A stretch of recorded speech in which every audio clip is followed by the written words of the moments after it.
اردو کور کے معزز دوستوں، میں ہوں ماجد ملک اور آپ تمام دیکھنے اور سننے والوں کو السلام علیکم۔ ناظرین گرامی، آج ہم آپ کو روس میں پیش آنے والے قرآن کریم کے ایک حیران کن معجزے کی تفصیل سنائیں گے، جسے سن کر آپ اسلام کی حقانیت اور قرآن کی عظمت جان سکیں گے۔ یہ روح افزا معجزہ کب اور کیسے پیش آیا، یہ جاننے کے لیے ویڈیو کو شروع سے لے کر آخر تک ضرور دیکھیے گا، اور اگر ویڈیو اچھی لگے تو اسے دیگر دوستوں کے ساتھ شیئر کر کے ہماری حوصلہ افزائی ضرور کیجیے گا۔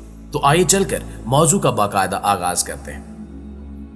پیارے ساتھیوں، 1973 میں جب روس میں کمیونزم کا طوطی بولتا تھا اور دنیا کہہ رہی تھی کہ پورا ایشیا سرخ ہو جائے گا، تو ان دنوں روس نے اپنے ملک میں بسنے والے مسلمانوں پر سخت پابندیاں عائد کر دیں، جن کی داستان سن کر انسان کے ہوش اڑ جائیں۔ لیکن اس دوران ایک پاکستانی شخص نے ایسا واقعہ دیکھا کہ وہ بھی سبحان اللہ پکار اٹھا۔ دراصل یہ پاکستانی آرمی کی خصوصی ٹریننگ کے حوالے سے روس پہنچا۔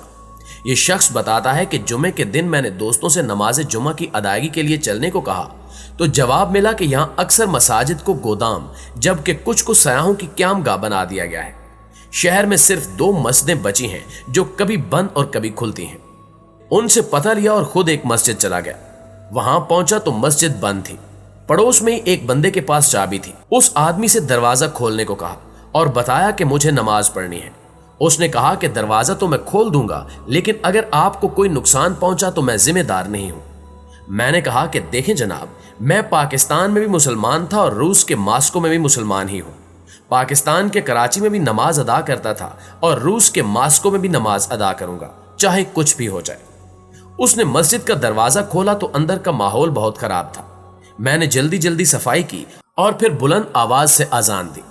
اذان کی آواز سن کر بوڑھے، بچے، مرد و جوان سب مسجد کے دروازے پر جمع ہو گئے کہ یہ کون ہے جس نے موت کو آواز دی ہے، لیکن مسجد کے اندر کوئی بھی نہیں آیا۔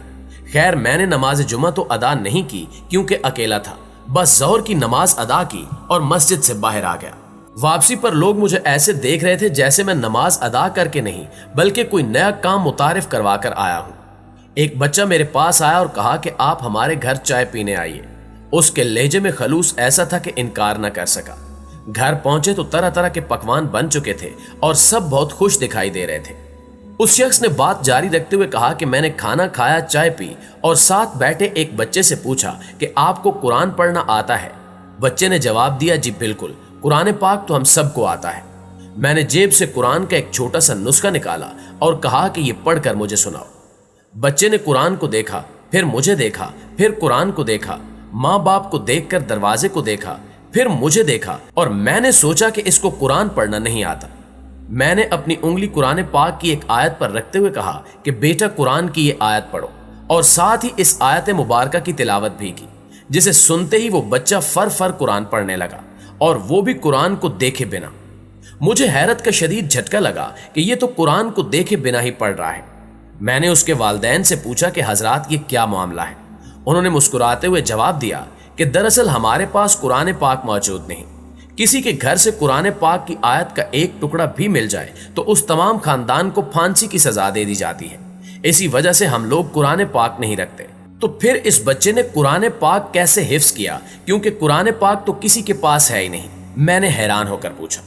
اس کے والدین نے جواب دیا کہ ہمارے پاس قرآن کے کئی حافظ ہیں، کوئی درزی ہے، کوئی دکاندار، کوئی سبزی فروش اور کوئی کسان۔ ہم محنت مزدوری کے بہانے اپنے بچے ان کے پاس بھیج دیتے ہیں اور وہ ان کو الحمدللہ سے والناس تک زبانی قرآن پڑھاتے ہیں، اور ایک وقت ایسا آتا ہے کہ یہ قرآن کے حافظ بن جاتے ہیں۔ کسی کے پاس قرآن کا نسخہ نہیں ہے، اس لیے ہماری نئی نسل کو ناظرہ قرآن پڑھنا نہیں آتا۔ اس وقت ہماری گلیوں میں آپ کو جتنے بچے بھی دکھائی دے رہے ہیں، یہ سب حافظ قرآن ہیں۔ جب آپ نے اس بچے کے سامنے قرآن رکھا تو اس کو پڑھنا نہیں آیا، لیکن جب آپ نے آیت سنائی تو فر سنانے لگا۔ اگر آپ نہ روکتے تو یہ سارا قرآن ہی پڑھ کر سنا دیتا۔ دوستو، یہ شخص کہتا ہے کہ میں نے قرآن کے ایک نہیں کئی ہزار معجزے دیکھے۔ جس معاشرے میں قرآن پڑھنے اور گھر میں رکھنے پر پابندی لگا دی گئی تھی، اس معاشرے کے بچوں کے سینوں میں قرآن محفوظ ہو گیا تھا۔ میں جب باہر نکلا تو کئی بچے دیکھے، ان سے قرآن سننے کی فرمائش کی تو کئی بچوں نے قرآن سنایا، جس پر میرے دل میں خیال آیا کہ کمیونسٹوں نے قرآن رکھنے پر پابندی تو لگا دی، لیکن سینوں میں قرآن محفوظ کرنے پر پابندی نہ لگا سکے۔